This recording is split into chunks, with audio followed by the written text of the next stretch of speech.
Hello everyone, how are you doing? This is MD Tech here with another quick tutorial. In today's tutorial, I'm going to show you guys how to go about changing your YouTube channel page's description.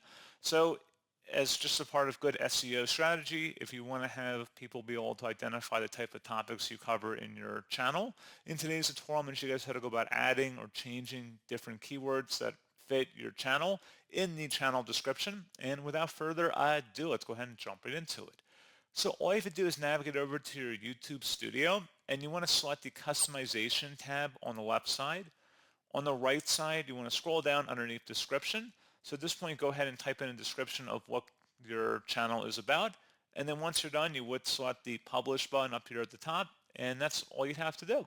So pretty straightforward process, guys. And as always, thank you for watching. I do hope I was able to help you out. And I do look forward to catching you all in the next tutorial. Goodbye.